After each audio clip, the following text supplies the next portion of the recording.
નમસ્કાર પત્રકાર મિત્રો, આજની આ પ્રેસ વાર્તાની અંદર આપ બધાનું સ્વાગત છે।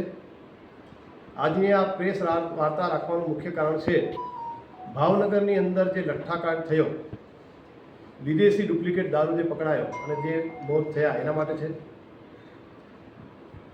ગુજરાતની અંદર અને દાહોદની અંદર પણ પહેલાં એવું કહેવાતું હતું કે દારૂ ક્યાં વેચાય છે, પણ ખરેખર એ પ્રશ્ન હવે નથી। હવે પ્રશ્ન એ છે કે દારૂ હવે ક્યાં વેચાતો નથી। ગામે ગામ, શહેરની ગલીએ ગલીએ દારૂ વેચાય છે। પહેલાં તો દારૂ વેચાતો હતો, હવે તો ડુપ્લિકેટ દારૂ પણ વેચાય છે અને ગુજરાત પોલીસ કશું જ કરતી નથી, એમના આશીર્વાદથી જ ચાલતું હોય છે।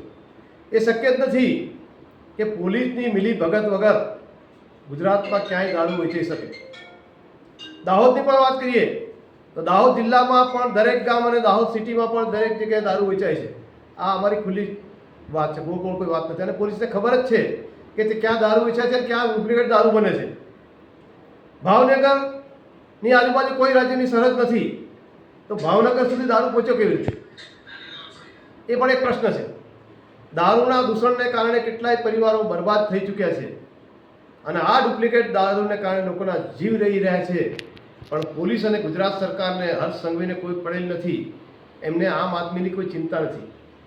ગુજરાત પોલીસ અત્યારે ફરી એક જ કામમાં લાગી ગઈ છે કે આમ આદમી પાર્ટીના કાર્યકર્તાઓને ટાર્ગેટ કરો, એમને પરેશાન કરો, એમને રોકો, પરંતુ એમની જે ભૂમિકા હોવી જોઈએ કે દારૂ રોકવા માટેની, એ ભૂમિકા બિલકુલ નેગેટિવ છે અને ગુજરાતમાં ખુલ્લેઆમ દારૂ વેચાઈ રહ્યો છે, પોલીસના આશીર્વાદથી વેચાઈ રહ્યો છે।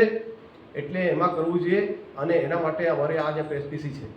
સાથે સાથે હું એ પણ કહેવા માંગીશ કે 15 દિવસનો એક સમય અમે દાહોદ માટે આપીએ છીએ કે 15 દિવસની અંદર દાહોદમાં જેટલા પણ દારૂના અડ્ડાઓ ચાલતા હોય દાહોદ પોલીસે બંધ કરાવવો જોઈએ અને 15 દિવસમાં જો ઠેકાવો બંધ નહીં કરાવે તો 16મા દિવસથી આમ આદમી પાર્ટી જનતાને સાથે લઈ અને જનતા રેડ કરશે અને એનું જે પણ પરિણામ આવશે એ દાહોદ પોલીસ અને ગુજરાતની સરકારની જવાબદારી લેશે।